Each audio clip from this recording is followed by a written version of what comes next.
새날 만에 아주 특별한 인터뷰. 서민의 영원한 달인 서영교 의원 나오십시오. 이제 안 하면 심심해. 네. 안녕하세요. 아, 진짜 의원님 진짜 좀 힘들죠? 저요? 아니 하나도 안 힘든데요. 체력적으로 안 힘들어요. 안 힘들어요. 목소리가 실망입니다. 아니 아까는 진짜 다리가 풀려가지고요. 네.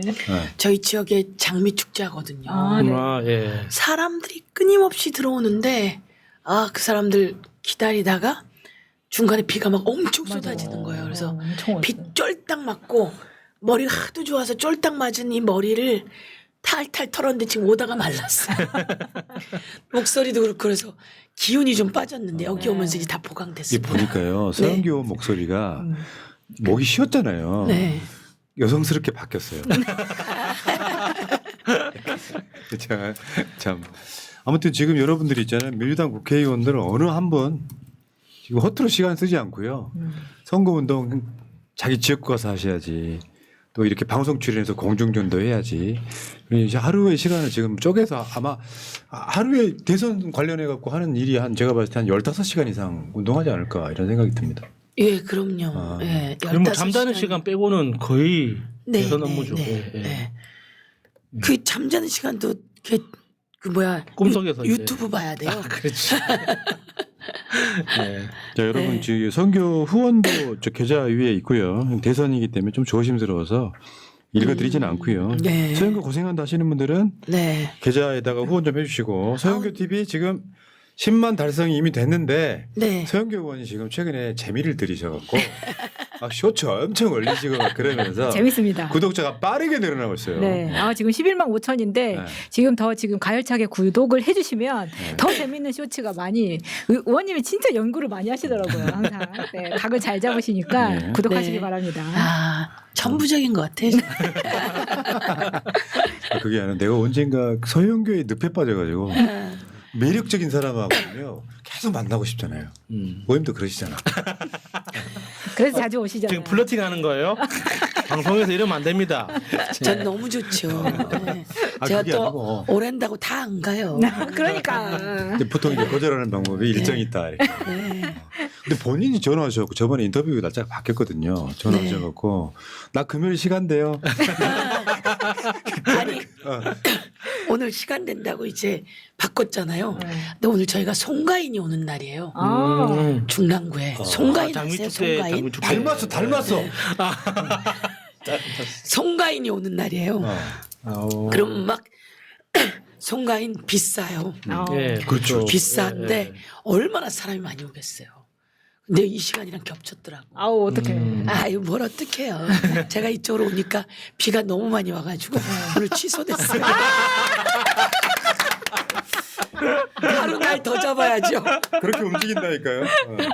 근데 하나만 언급하고 올게요. 저는 이제 막 대선 같은 데 보면 논란만 있는 게 아니고 진짜 중요한 아젠다가 있어요. 근데 이상하게 민주당에서 중요한 아젠다는 서영교 의원한테 다 맡겨. 봐봐. 이재명 대통령 후보 직속 인구미래위원회 위원장이 되셔서 또. 네. 그러니까 내가 말했잖아요. 정말 뭐든지 잘하는 군대 쪽의 상병 같은 거 있잖아. 작업도 시키고 행정도 시키고. 맞아요. 그 너무 저런 걸 뭐 하는 자리입니까? 아니 이재명 대통령 후보한테 내가 뭘 좀 좋은 자리를 달라 그럴까. 그리고 사실은 고민을 좀 했어요. 그러다가 시간이 지나가 버렸어요. 그랬는데 저한테 이제 연락이 온 거죠. 인구 미래위원회 위원장. 그래서 제가 왜 이걸 나한테 맡겼을까? 내가 진짜 할 수 있는 게 뭐 명태균 게이트 진상조사단 단장을 하다가 명태균, 김건희, 건진 셋을 잡는 특검법을 대표 발의해서 통과시키고 이제 셋을 잡아야 돼요. 저 그런 게 어울리거든요. 그런데 인구위원회를 딱 맡긴 거예요. 그래서 제가 왜 그랬을까 이랬는데 이제 얘기가 서영교 의원님께 콕 찍으셨습니다. 그리고 이름은 인구위원회를 중심으로 만드시면 좋을 것 같습니다. 그래서 저희가 인구미래위원회라고 만들게 되었고요. 예, 그래서 후보께 알렸더니 후보가 좋다고 하트 뿅 날렸더라고요. 좋다 그래서 인구미래위원회. 인구미래위원회를 딱 맡았는데 너무 할 일이 많은 거예요. 그러면 엄청 너무 일이 많고요. 그러고 나더니 또 후보가 무슨 인터뷰에서 인구미래위원회가 너무 중요하다. 인수위도 없어서 아주 중요하고 인구 문제가 너무 중요하지 않느냐. 어떻든 향후 정책이나 이런 거에 되게 중요하게 반영돼야 된다. 이렇게 얘기를 했다고 직접 듣지도 못하고 기사를 통해서 들었어요. 그래서 그런데 제가 딱 시작을 했는데 여기에 관심을 갖고 있는 분들이 많더라고요. 그래서 많이 오시고 교수님들, 전문가들 다 오셔서 저희 이미 출범 회의를 어제 했습니다. 아주 잘했고요. 예, 그래서 출생에도 관심을 둬야 되는데 쉽게 얘기하면 이렇게 한번 얘기해 볼게요. 전국에서 출생률이 가장 많은 곳이 어딘지 아세요? 세종? 딩동댕입니다. 네. 세종이 안정돼 맞아요. 있고 사람들이 그리고 젊은 사람들도 많고 그리고 그들이 많은 걱정이 다른 데보다 적고 그래서 세종시가 가장 높다는 거예요. 그럼 전국을 세종시처럼 하면 되겠다. 네. 이게 제 생각이고 쉽게 이야기를 하면 전국을 세종시처럼 남편이 일하고 부인이 있어도 안정되고 그리고 또 둘이 같이 나가서 일해도 안정되고 일거리가 있어서 가정을 꾸리고 있는 이런 모습들을 만드는 게 좋겠다. 그래서 이번에 인구미래위원회는 출생에만 역점을 두는 게 아니라 출생에 기본적으로 역점을 두고 행복한 출생, 행복한 가족 그런데 안전한 일자리 그래서 하고 싶은 일자리 그리고 또 지혜로운 노년 그런데 중요한 건 AI 첨단이니까 AI 첨단 산업과 같이 결합시킨다. 이렇게 해서 그렇죠. 만들었습니다. 그리고 한 가지만 더 하면 인구 감소 지역이 서울 그리고 또 서울도 감소하지만 너무 많잖아요. 농촌 지역도. 예. 그래서 거기를 지원할 수 있게끔 그래서 그런 영역까지 한 7개 국가로 나눠서 준비를 하고 있고 잘 하고 있습니다. 지금 제가 봤을 때는 이제 우리 정책을 다뤘던 거의 유일한 방송이잖아요. 그 방송만 몇백 개 했는데 차기 정부의 제일 중요한 과제 중에 하나가 그거예요. 저출생. 예. 실제로 지구 인구는 늘고 있거든요. 한국만 이래요. 0.7. 근데 이제 우리나라만 인구가 감소하는 게 아니라 OECD 국가 중에 상당수가 사실 0점대로 내려오는 국가들이 몇 개 있긴 합니다. 그 다음에 다시 올라가고 있는 추세인데 한국만 계속 떨어지고 있다. 그러니까 출생률도 문제인데 그러니까 사망자가 더 많아지고 있다는 거. 그러니까 태어나는 사람보다 돌아가시고 있는 사람이 더 많아지고 있는데 이게 이제 과거에 겪어본 적이 없는 숫자로 돌아가시고 있어요. 엄청납니다. 그러다 보니까 이제 바로 당면한 문제가 뭐냐면 화장장 문제입니다. 맞아요. 네. 각 지역마다 포화 요즘은 상태죠. 사일장하는 데도 많아요. 그것 때문에. 자, 이 이야기만 갖고도 몇 시간 이야기 할 수 있는데 네. 이 중요한 직책을 맡았다고 맛만 보여드리려고 그랬는데 네. 토론 시작하시면 안 돼요. 제가 시간이 얼마 없어 지금. 딱 한 가지 이재명 대통령 후보의 요구사항 0.7 1.5로 만들어 달라. 네. 출산율이요? 네, 출산 어렵지. 합계율 이거 몇년 걸려요. 1.7. 그럼요.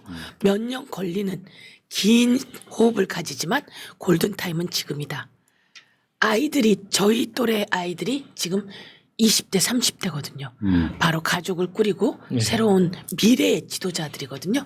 그래서 그렇게 가는데 지금 조금씩 좋아지고 있는 상황입니다. 0.72가 0.75 이제 0.82로 오고 있습니다. 올 2월에. 알겠습니다. 그래서 이걸 쭉 올려내겠습니다.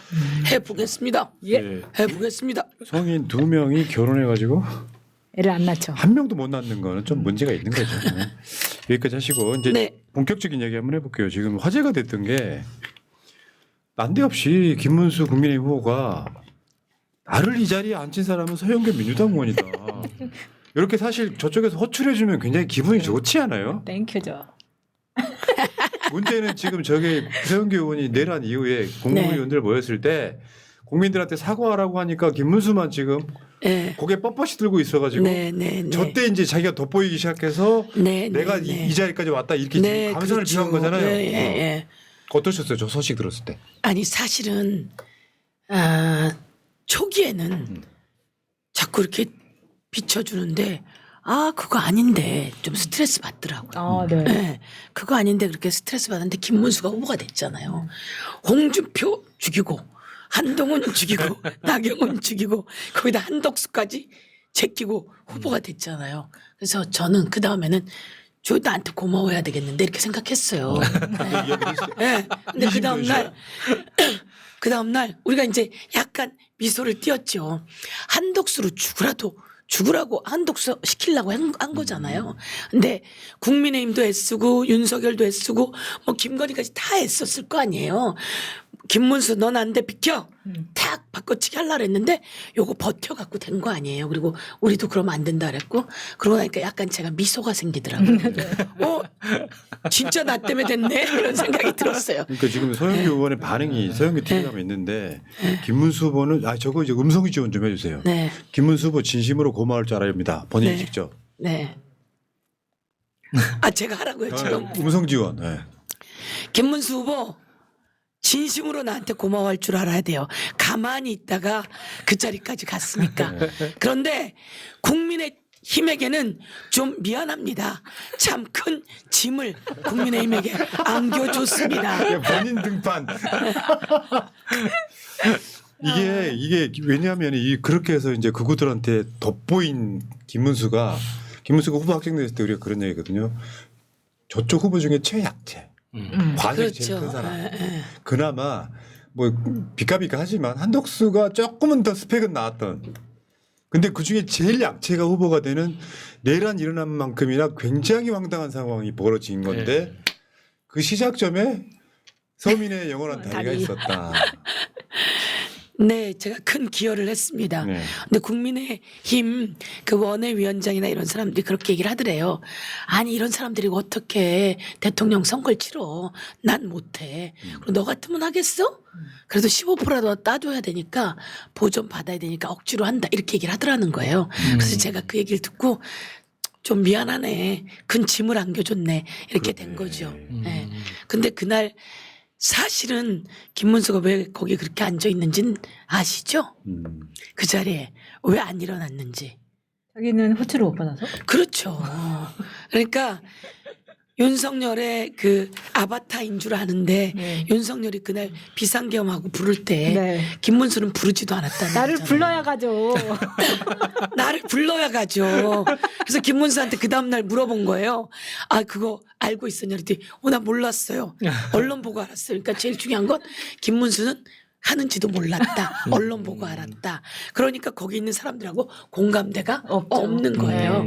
그래서 제가 이제 딱 보니까 이 사람들이 제가 사실은 일어나서 사과해라 라고 말하기 전에 이 사람들끼리 사과하자고 이렇게 손짓을 한 거예요. 그걸 제가 봤어요. 그러니까 송미령 장관이. 그러니까 제가 원래는 이렇게 된 겁니다. 국무위원 전부들한테 일어나서 사과하세요. 그러면 한두 명은 해도 다 안 하면 제가 그 힘이 안 들어가잖아요. 그러니까 제가 머리를 썼죠. 한덕수 사과해라. 그러니까 한덕수가 사과를 했어요. 그래서 제가 한덕수 당신이 사과하라고 제안해라. 그런 거예요. 그랬더니 한덕수가 제가 한 번 더 하겠습니다. 이렇게 된 거예요. 그러니까 제가 한덕수 당신이 사과하라고 제안해라 그랬더니 그 사람들끼리 일어납시다 이렇게 된 거예요. 그렇게 해서 저런 사진이 만들어졌다. 네, 일어납시다. 그래서 일어나고 있는 장면을 제가 보고 그래서 그러면 국무위원들이 스스로 알아서 일어나서 사과해라 이렇게 된 거예요. 그러니까 보니까 이런 거네. 네. 어리버리. 과한 추측일 수 있는데 네. 윤석열 정부는 약간 연합 정부였네요. 왜냐하면 그게 있어. 정광훈 당 몫으로 장관이 됐기 때문에 그렇죠. 같이 그런 것 같아요. 대응 같은 걸 할 수 없는. 근데 아무튼 정말 서영교 의원이 정말 큰일 하셨네. 역사를 바꾸는 물줄기를 만드셨네. 그러니까 김문수는 꼿꼿한 게 아니라 그냥 삐진 거였네. 그러니까. 삐진 거 어리버리한 거죠. 어리버리한 거죠. 이 사람들이 왜 이러나지? 이런 어리버리. 표정에 꼿꼿이 아니라 사실 어리버리한 게 보이는 거죠. 근데 결정타 아까 그 본인이 직접 읽으셨지만 국민의힘에게는 미안합니다. 정말 큰 짐을 안겨줬습니다. 너무 웃겼어요. 왜냐면요, 그게 그래도 어떤 후보는 이러이러한 장점들이 있는데 정말 내세우기 너무 부끄러운 후보가 지금 된 게 다 서영교 덕이다. 자, 근데 이야기 좀 화제를 한번 바꿔볼게요. 고마워할 줄 아세요? 네. 저번에 새날 방송 지금 안 나오시고 오늘로 바뀐 이유가 선거운동 하시러 대구 경북 갔단 말이에요. 네네네. 본인이 TK 딸이시잖아요. 네 그렇습니다. 가니까 뭐 분위기 엄청 좋다면서요. 대구는 후보가 직접 이야기했잖아요. 여기가 대구 맞습니까? 네. 근데 그때 약간 사투리를 마심도 뭐 이렇게 했을 거예요. 그래서 제가 단상에 올라갔는데 영상도 나왔지만 끝이 안 보이더라고요. 예, 딱 있는데 끝이 안 보여요. 올라갔는데 어디가 끝이지? 끝이 안 보여요. 처음에 그날 대구 가기 전에는 구미를 갔거든요. 구미는 그래도 큰 광장이지만 약간 끝이 있었어요. 그런데 대구는 끝이 안 동성로? 보이더라고요. 예, 동성로 끝이 안 보이더라고요. 와. 와. 반응이 너무 좋고요. 와. 저는 들어가는데 들어갈 수가 없었어요. 잡아당겨서 악수하자고. 저 요즘 인기가 셀럽. 인기가 대구에서 서영교가 그렇게 사형교다 와. 오, 막 잡아당기셔가지고 힘이 진짜 세더라고요. 그래서 후보를 이래서 그냥 맡기면 안 되겠구나 그 생각은 했어요. 여기 잠깐. 네. 그 무대 위에 올라가서 국회의원들이 이렇게 막 리드하고 음악에 맞춰 춤추고 하는 거 있잖아요. 서영교 의원이 그 짬바를 아무도 못 알아. 원탑이시죠. 너무 능숙해가지고. 그러니까 제가 그 이야기를 꼭 하고 싶었는데 요즘 이렇게 유튜브에서 누가 춤 잘 추냐 막 이렇게 올리고 하잖아요. 현장에서 보시면요 서영교가 1등입니다. 그러니까 서영교 의원님 어떤 느낌이냐면 야 세포도 춤추고 있다. 이런 느낌이 딱 든다니까 진짜 예. 바이브가 있어요. 예. 예, 진짜 신납니다. 예. 스웩. 예. 아니 제가 예. 대구 경북의 딸이거든요. 그래도 대구 경북 정확히 어디세요? 경북 상주입니다. 상주. 야, 네. 사과. 네. 아. 경북 상주고요. 그리고 이재명 대통령 후보는 안동이잖아요. 그래서 제가 경북의 딸, 경북의 아들이에요. 그러네. 우리 좀 친해요. 경상도 할 때 상이 상주죠? 네. 어. 경상도 할 때 경은 경주, 상은 상주. 그래서 우리 좀 친해요. 그런데 아무리 그래도 저를 서울 골목골목 선대위원장을 안 치지 그러질 않고 대구 경북 골목골목 선대위원장을 앉혀놨더라고요. 저를. 그래서 하나는 인구위원회 위원장 아무리 후보 직속이라고 하더라도 너무 중요하다 하더라도 하나는 대구 경북 위원장. 야 후보께서는 날 왜 이러실까. 그런데 인구위원회는 너무 소중해서 너무 잘 되고 있습니다. 촉촉촉촉 그래서 후보가 고맙다고 하트도 막 날려주고 하시고요. 대구 경북은 막 이랬는데 후보가 가는 그날부터 가는 게 대구 경북이었어요. 그래서 제가 계속 따라가서 3일 연속 갔다 왔죠. 네, 그래서 완전히 하시면서 이제 이런 얘기를 했다는 거예요. 나한테는 얘기를 안 했는데 셀럽들에게 맡겨라. 달라. 셀럽들에게 이거 허위사실 될 수 있는데 뭐 스타성 있는 사람에게 이거 뭐지? 그러니까 이런 거 있어. 내가 만약에 대장이라면 무슨 일을 맡길 때 가장 믿는 사람한테 가장 어려운 일 맡겨요. 그렇지. 어쩜 그렇게 훌륭하세요, 말씀. 자, 어쨌든 지금 현장 분위기가 네. 대구 경북 말할 것도 없이 아마 역대급이라는 이야기 있어요. 현장에서 지금 가보면은 반응이 후보에 대한 반응이. 너무 좋습니다. 후보에 대한 반응은 그러니까 제가 갔는데 인기가 너무 좋거든요. 너무 좋아요, 좋아도. 왜냐하면 후보 대신 만나기 때문에. 후보가 오기 전에 제가 만나드리기 때문에. 그래서 서영교가 다른 사람보다 조금은 좋겠죠. 후보 대신 왔다고 저에게 그렇게 반응을 해주시고요. 후보가 가고 나면 제가 또 뒤 애프터 서비스를 합니다. 그러면 후보 대신 서영교라도 만나는 거예요. 근데 저에게 그 반응 좋은 걸 보면서 후보 대신 내가 얘기하면 후보 대신 서영교라도. 그래서 후보에 대한 열정과 사랑과 그러면서 후보가 손을 못 만진다 그러면 후보를 안전하게 해야 돼라고 하는 거. 네. 그리고 후보에 대한 그 연호가 막 우러나오는 거죠. 그리고 참 대단한 건 그렇게 책을 많이 사갖고 계세요. 훌륭합니다. 책을 엄청나게 사갖고 네. 계세요. 책을 들고 와서 다 사인해달라 그래요. 그런데 사인은 오래 걸리잖아요. 네. 근데 신기한 건 후보가 꼭 책에는 사인을 해요. 책에는 사인을 하면서 저한테 뭐라 그러는지 아세요? 변호사비에 큰 도움이 됐다고 그러세요. 그러니까 후보께서 하는 말씀이 너무 제가 그동안 어려웠고 힘이 들었고 탄압을 받아왔기 때문에 이 책이라도 사주셔야 된다라고 국민들이 그렇죠. 생각했고 이것이 저에게 큰 변호사 비에까지 도움이 될 정도로 예. 참 감사하다라는 얘기도 재미처럼 하시는데 그러니까요. 예, 모두 다 책을 사갖고 왔어요. 예. 정말 훌륭합니다. 그 책 사기 운동 제일 먼저 한데 어디게? 새날 빙고. 훌륭하셔요 진짜로. 예. 자, 어쨌건 지금 현장에 진짜로 가면은 많이 사갖고 왔어요. 다. 네. 지금 새날 100권씩 주문하시고 그러시더라고요. 너무 훌륭하세요. 자, 감사하고요. 지금 현장에 가면 이렇게 만약에 반응이 안 좋고 막 험악한 분위기라 그러면 선거는 하기 싫어요. 일종의 그게 트라우마 생기는 경우도 있다고 하잖아요. 보는 앞에서 선거 첫 출마했는데 보는 앞에서 명함을 찢어버리는 게 계속 반복되고 막 술 취한 아저씨가 막 시비 걸고 그러면 선거운동 못 한대요. 힘들죠. 정치인들이. 네. 현장에 가면은 막 이재명 후보 대신이라도 막 서영교 의원 만나면 난리가 나는 상황인데 네. 나가고 싶지 지금 미치는 거지. 방송 안 하고 아유 저 싶은 대구 경북 맡겨도 좋고요. 또 내려가도 돼요. 아 좋다. 근데 네. 그 이번 주에 법사위에서 벌어진 일을 한번 여쭤보려고. 왜냐하면 서영교 의원이 사실 솔직히 말씀드리면 법사위는 알짜 상임위는 아니에요. 자기한테 오는 이득이 없어. 고생은 많이 하고. 옛날에도 행안위원장도 하셨잖아요. 그러니까 법사위에 변호사 출신도 아닌데 그냥 계시는 이유는 실력 때문이거든요. 근데 와 이번에도 또 알토란 같은 이 고구마 줄기를 캐시더라고. 한번 볼게요.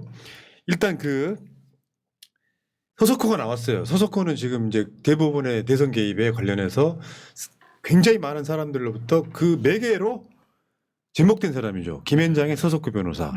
와 근데 여기에 서영교 의원이 줄기를 캐내는데 첫 번째 대박. 윤석열 파면 후에 어디서 누구를 만났다? 김건희를 관저에서 만났다. 윤석열도 만났다. 그러니까 그걸 네. 딱 캐내셨잖아요. 캐냈죠 네. 제가. 네. 그러면 네. 지금 이게 서석호하고 윤석열하고 친구고 친구고. 조이대와의 관계까지 연결이 될 수 있는 의혹이 있잖아요. 그럼요. 예. 제가 보기엔 연결됩니다. 아, 서석호가 나와서 제가 그 해명하려고요. 이렇게 하니까 여기 조금 뭐가 조금 달라지나 이런 생각을 했죠. 근데 아니나 다를까 나와서 조이대를 모릅니다. 한덕수는 텔레비로만 봤습니다. 이렇게 얘기를 했단 말이에요. 그러면 제가 더 다른 걸 얘기해도 저희가 수사기관이 아니니까 얘기하기가 어렵죠. 그런데 중요한 건 다 아시는 얘기지만 조이대하고는 경북고 그다음에 서울대 그리고 3년밖에 차이가 안 나요. 그런데 대학교에서 그렇잖아요. 고등학교 선후배가 있어요. 같은 과가 아니에요. 그런데 그래도 만나잖아요. 그렇죠. 그런데 서울대 그것도 저기 그 경북에서 온 경북고 경북고에서 온 사람이 서울대에 들어왔어요. 거기서 법학과에 선배 안 만났을까요? 그리고 경북고예요. 안 만날 수가 없습니다. 그렇죠. 안 만났다고 한다면 모른다고 한다면 그 중간에 친구들이 다 있어요. 친구들이 다 있을 수밖에 없고요. 한덕수 같이 김현장에 있었는데 안 만나요? 그럴 수가 없죠. 없습니다. 그리고 윤석열은 서석호하고 같은 동기잖아요. 친한 친구들 모임이 있는 거예요. 제가 그런데 서석호가 답변을 그렇게 해서 우선 이 그림은 딱 그려준 다음에 생각을 했죠. 우선 우리가 수사기관이 아니니까 서석호가 부정하는 것에 이 그림은 너 부정하지만 거짓말이야. 딱 때려놓은 다음에 부정하지 못하게 할 방법이 무엇일까? 그러면 윤석열이다. 윤석열하고 하는 관계를 해보자. 부정 못하잖아요. 거기서 한두 개가 캐 나올 것이다. 라고 생각해서 윤석열하고는 언제 마지막으로 전화했냐라고 물어봤어요. 그러니까 윤석열하고 언제 만났냐면 안 만났습니다. 안 만났을 가능성이 있다고 전 생각했어요. 왜냐하면 탄핵의 비상계엄에 그 와중에 어떻게 만나겠어요. 전화 정도 했겠지. 이렇게 생각한 거예요. 근데 전화는 부정 못할 거다. 한두 번은 했어요라고 대답할 거라고 생각했어요. 네. 그래서 윤석열하고 전화 가장 최근에 한 게 언제냐라고 묻게 된 거죠. 근데 이게 거짓말 못 하는데 그 청문회를 제가 실시간으로 봤는데 통신대 여기 있잖아요. 예. 뭐라고 이야기했냐가 아니야. 통화 언제 했냐라고 물어보는 건데 이 맥락은 여러분들 저희 여기 외화지 하시는 분들이 있을 수 있어서 설명을 드리면 파면이 된 뒤에 이재명 후보를 날리기 위한 작업들이 물밑에서 있었는지에 대한 이야기예요. 그게 이제 서석호를 중심으로 우리 의혹은 조이대까지 간다. 조이대까지 이거기 그렇죠. 때문에. 예. 그래서 제가 언제 통화했느냐. 그런데 이제 윤석열 핸드폰 통화 내역이 공수처에 일정 정도 확보돼 있거든요. 그래서 지금 조금씩 나오고 있는 거잖아요. 그러니까 서석호가 그 정도는 갖고 있을 거라고 생각했습니다. 그래서 왜냐하면 같이 고민을 공유했다면 그런데 서석호가 딱 얘기를 한 겁니다. 통화했습니다. 언제 통화했냐? 12월 중순에 통화했습니다. 이렇게 된 거죠. 12월 중순이면 비상계엄 다음인데 그래서 그러면 근데 그것까지는 제가 안 물었는데 그 다음에 정청래 의원이 물은 거죠. 그러면 그 핸드폰 번호를 알고 있었느냐 그랬더니 핸드폰 번호는 원래 입력돼 있어서 알고 있었다. 여기서 의문이 안 가세요 하나? 그 전에 통화했다는 거잖아요. 그럼. 아니요. 그럼. 의문이 그쵸. 그 전에 통화했다는 거고 번호는 있다는 거고 음. 친한 절친이라고 했고 음. 의문.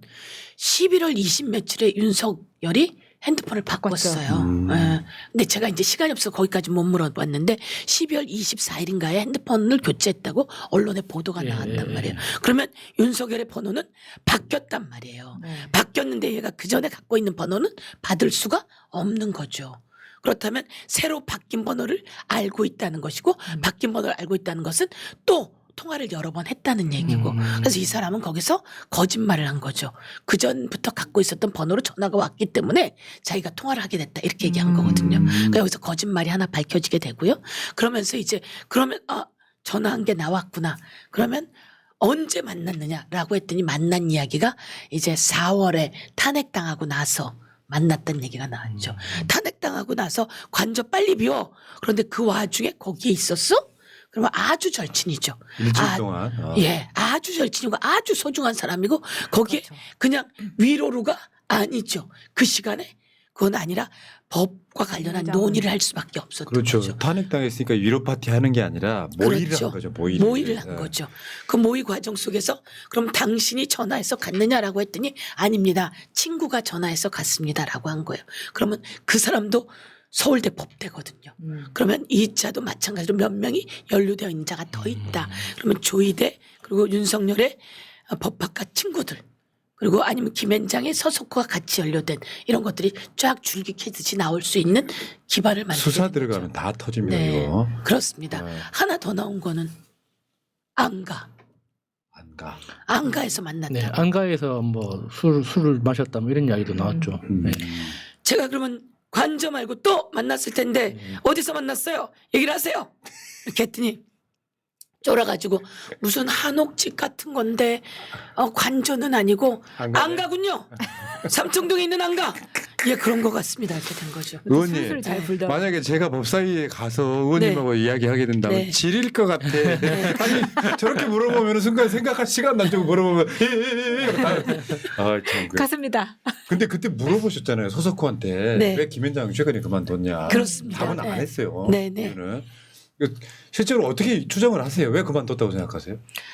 그 사람이 그만둔 이유는 자기가 누가 될까봐 뭐 그래서 그만뒀다 이렇게 얘기를 하는데 어이구 아무것도 아니라면서 아무것도 아닌 내용을 가지고 그러니까. 20년이나 근무한 그런 사람이 거기를 그만둬요?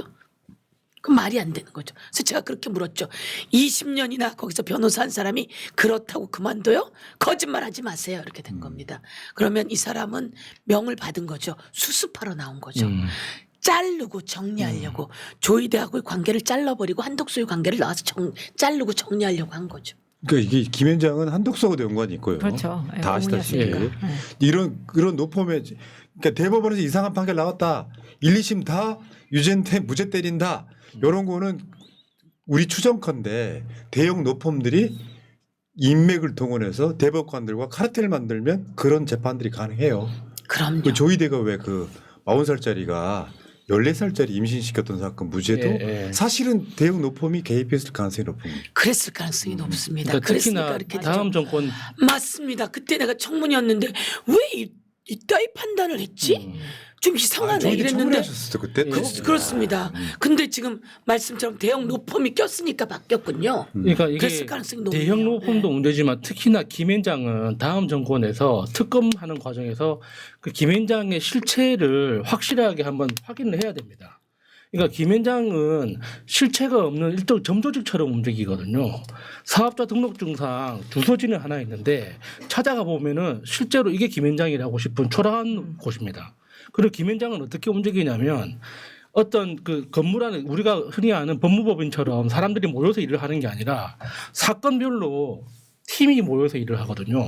그러니까 실제로 김현장에 소송돼서 일하는 변호사들도 자기 동료들이 몇 명인지 모릅니다. 이게 진짜 이게 이상한 거거든요. 이제 약간 점조직 같은 건데 예. 법인 아니라는 거 우리가 그러니까 서석호 같은 변호사가 진짜 신기한 거죠. 어떻게 그렇게 실체도 없는 곳에서 20년 동안이나 일을 할 수 있느냐. 그러면 법조계의 연주를 중개하는 브로커 역할을 했다라고 추정할 수밖에 없는 자, 거죠. 이거 내란 특검 같은 게 생기면 다 예. 파헤쳐진다고 보고. 내란 특검이 생기지 않으면 파헤쳐지기 쉽지 않습니다. 그러니까요. 그래서 꼭 특검으로 정리를 해야 되는 예. 거죠. 예. 자, 근데 제보 하나 받으신 게 있었죠. 네, 그렇습니다. 이재명 사건이 올라오면 대법원에서 선거 전에 정리하겠다. 그렇습니다. 와, 그렇습니다. 그 제보는 누가 한 건지 말씀해 주실 수 없잖아요. 누가 그 얘기를 했냐고요? 대략. 대략? 그 제보를 누가 해? 믿을 수 있는 사람이겠지. 아, 당연하죠. 제가 그 얘기를 제가 하지는 않았을 거 아니에요. 그렇습니다. 당연하죠. 이거는 뭐 잔잔한 이런 건 아닙니다.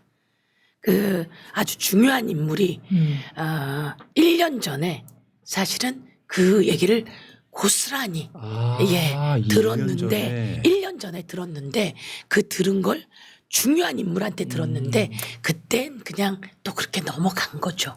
그랬는데 이게 딱 터지고 나니까 저에게 딱 온 겁니다. 내가 그때 그 얘기 들었는데 그게 누구란 얘기도 저한테 했죠. 그래서 아 그들은 그 얘기를 충분히 주고받을 수 있겠구나 라고 하는 걸 알았습니다. 그래서 제가 법사위에서 질문을 했습니다. 요번 말고 그 전에 법원행정처장에게 조이대에게 내가 질문합니다. 조이대가 답변하라고 하세요. 내가 이런 제보를 받았어요. 아주 중요한 인물이 조이대가 임명장을 받기 전후로 이재명 사건이 올라오면 대법에 올라오면 바로 정리하겠다. 처리하겠다라고 했다는 이야기를 내가 들었습니다. 그런데 그 내용을 내가 조이대에게 물으니 조이대 답변하세요. 라고 했는데 답변이 없었던 거죠. 그것은 답변이 없고 무슨 답변은 있었냐면 6만 7만 기록 다 읽었는지 답변하세요. 그거 다 복사해서 다 받았어요? 라고 했더니 그건 질의서에 답변은 왔더라고요.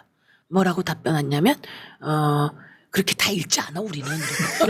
아니, 뭐 자백한 거죠. 전자기록 읽었다도 거짓말이 사실상 드러나다 보니까 전자기록 읽었다고 그랬잖아요. 처음에는. 법원행정처장이 제가 질문하니까 뒤에서 당황했다가 뒤에서 쪽지를 받고 아 의원님 그거는 뭐 이렇게 스캔해갖고 전자기록으로 읽었다고 합니다. 근데 그거 말이 안 되거든요. 말이 안 되지만 그때는 넘어갔어요. 그런데 이제 답이 왔잖아요. 다 안 읽는다고. 그래서 제가 조이대에게 물었죠.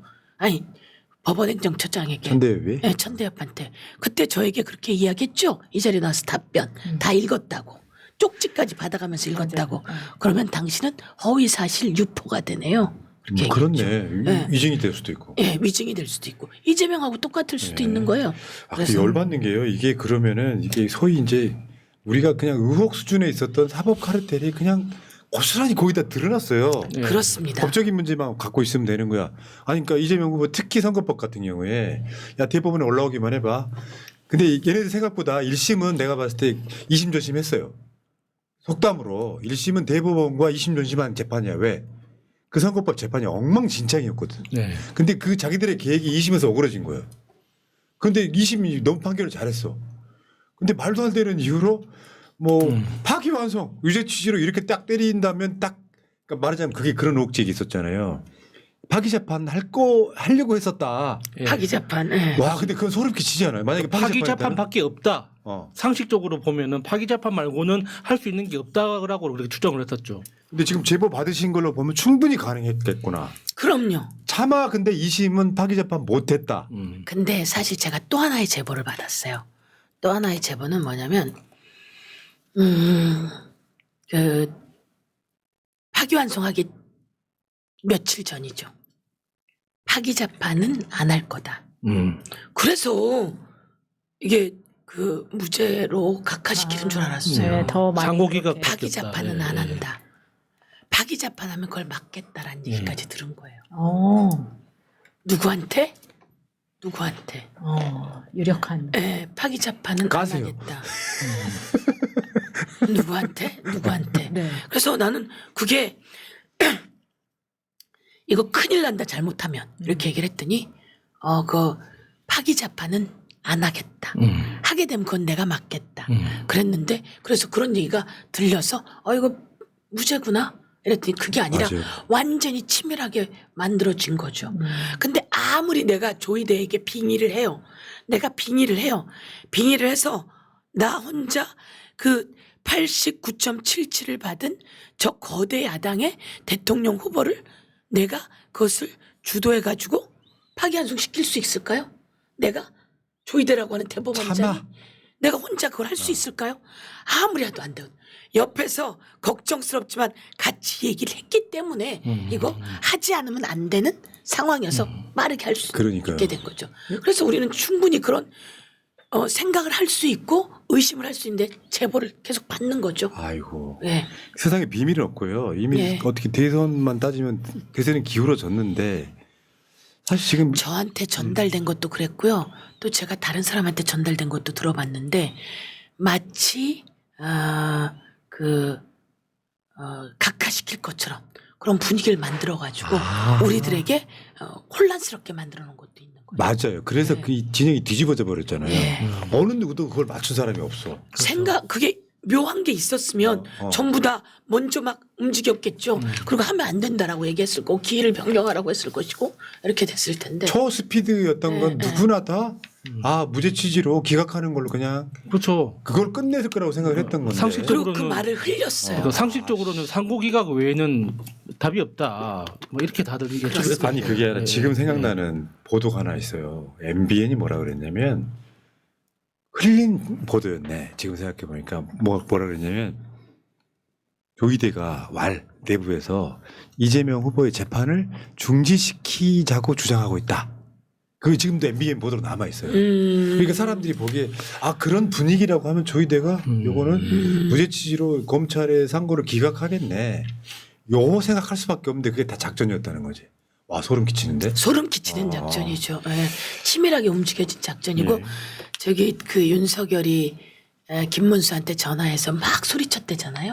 네. 계엄에 사과해서 네. 막 소리쳤대잖아요. 네. 막 쌍욕하고 그거를 지금 어떻게 해요? 대통령 후보한테 그래도 대통령 후보인데 그러니까. 윤석열이 이게 내 말을 안 들어 이렇게 된 거잖아요. 네. 그러면 윤석열은 곳곳에 이것들이 내 말을 안 들어 이렇게 하고 있는 거죠. 여전히. 예, 여전히. 지금 김문수가 윤석열보다 한 10살 많습니다만. 야 진짜 이해가 하나도 없구나. 자 알겠습니다. 자 어쨌건 소영교 의원의 이 송곳 같은 질의 또는 뭐 어떤 맹활약으로 인해서 언론들이 그런 얘기하고 싶어요. 조이대 없는 맹탕 청문회. 그런데 저는 이제 지금 뭐 이게 크게 논란도 안 되는 이유가 이재명 후보의 지금 대선까지의 안전 배송이 문제가 더 커가지고 그런데 우리들 입장에서 보면 조이대 탄핵은 대선이랑 상관없이 했으면 좋겠다는 게 일반적인 지지자들의 분위기예요. 근데 지금 법사위 분들은 대체적으로 조이대 탄핵을 위원장부터 정청래 위원장부터 정청래 위원장 임기가 얼마 안 남았거든요.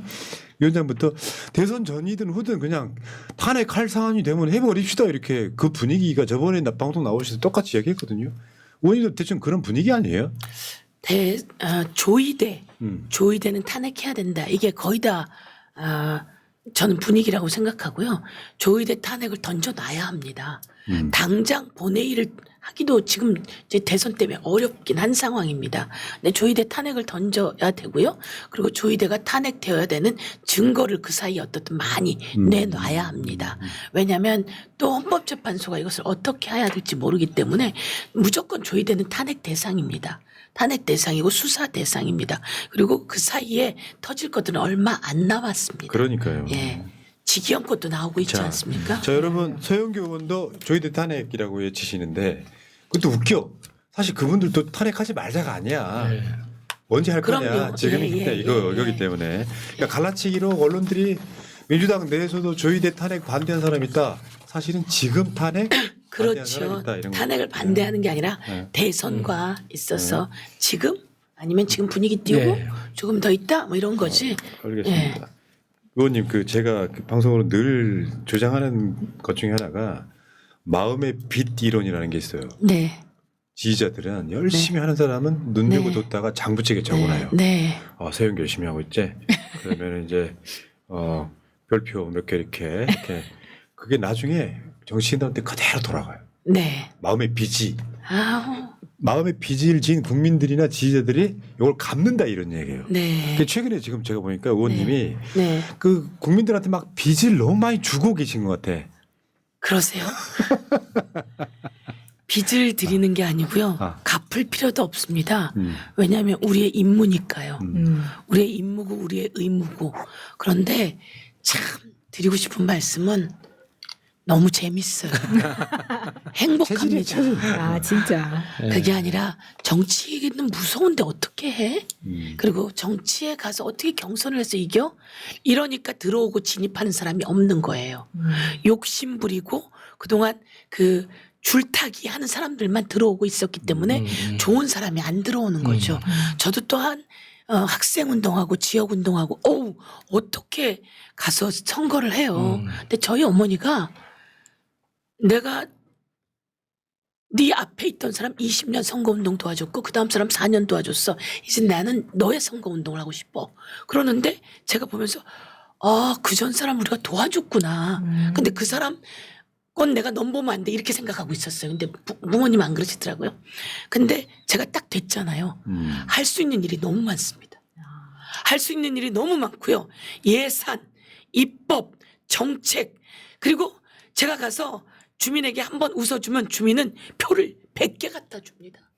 정치 괜찮습니다. 쉽습니다. 그래서 제가 그 12월 3일 날 탄핵 그 다음에 될 때 응원봉 들고 학생들이 왔잖아요. 저한테 그 얘기 하더라고요. 저 다음 주가 기말고사예요 그러더라고요. 근데 그때 제가 뭐라 그랬냐면요. 기말고사 잘 봐야 돼.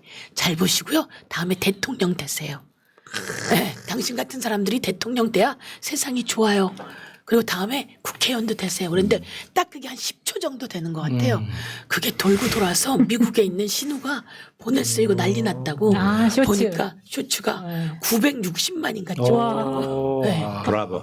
네, 그래서 저를 보는 젊은 친구들이 뭐라 그러냐면 저한테 얘기해 주세요. 국회의원 되라고 그러거든요. 제가 꼭 드리고 싶은 말씀 이 일은 힘들지 않습니다. 예. 어쩌면 힘들 수 있죠. 근데 정말 행복하고 의미가 있고 네. 귀한 일이고 예. 네, 그래서 좋은 사람들에게 많이 들어오라고 하고 싶습니다. 그러니까 예. 서영교 네. 의원님한테 안수 받고 싶으신 분들 네. 서영교 TV 구독하시기 바랍니다.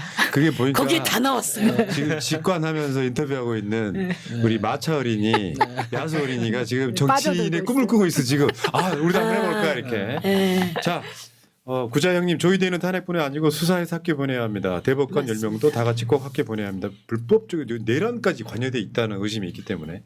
제이님, 주진우가 나중에 자기는 고소한 적 없다고 발뺌하려고 고발하는 어조가 한 것 같습니다. 참 찌질합니다. 의원 자격이 없어 보입니다. 준석이는 글씨를 입으로 쓴 것 같습니다. 글씨체를 영두삼이로 명명합니다. 본인의 미래를 보는 듯합니다. 문장이 길어지면 점만 찍을 것 같습니다. 제가 가르치고 싶습니다 하셨고요. 자, 고모스는 이재명 세상에서 알아 살아보겠네님. 서영교 아래로 흐르는 푸르른 이재명은 오늘의 역사입니다. 시간이 지나 17일 후 오늘의 서영교, 이재명, 푸나 형님, 마차님, 야수님은 개혁의 일꾼으로 조 같은 히데요시를 작살내는데 1등 공신이 됩니다. 주옥 같은 히데요시 알지? 채널 구독, 좋아요, 알람 설정. 다음에 제이님, 제가 좋아하는 서영교 의원님 나오셨네요. 선거운동 하시느라 목이 다 쉬셨군요. 지금 목소리가 딱 서영교 의원님 목소리 하기 좋은 상태입니다. 선거 끝날 때까지 힘내주십시오. 이재명 대통령 65% 부탁드립니다 하셨습니다. 네. 고모스는 이재명 세상에 살아보겠느님. 서영교 의원이 질문 있어요. 김학의 사진 보고도 못 알아보는 천대엽이를 그냥 둘 건가요? 돋보기를 사주던가 아니면 새날 구독, 좋아요, 알람 설정, 회원 가입 책임지세요. 천대엽 니쁜 나쁜 계약입니다. 나쁜 계약입니다 하셨고요. 근데 천대엽은요, 그 김학의 무죄 낸 게요. 결국 제가 봤을 땐 검찰 잘못이 훨씬 컸어요. 법원에서는 어쩔 수 없는 부분이 있었다고요. 뭐 시간이 지났다거나 이런 방식으로 해갖고. 자, 알겠습니다. 여기까지 하시고. 자, 우리 의원님, 사랑하는 우리 의원님, 네. 서민의 영원 다리 한 번에 시작. 서민의 영원한 다리 서영교. 이렇게 들썩들썩 해야 재미가 있는 거예요. 네. 자, 저번에 아까 초반에 나왔던 영상에 네. 그 삼행시도 한번 해보실까요? 예. 서영교. 기가 막히지 않아요? 네. 자, 서슬퍼런 계엄 지하에서도 영화 속 주인공처럼 우리는 외쳤습니다. 교체, 정권 교체. 한번 같이 깨고 고맙습니다. 감사합니다. 감사합니다.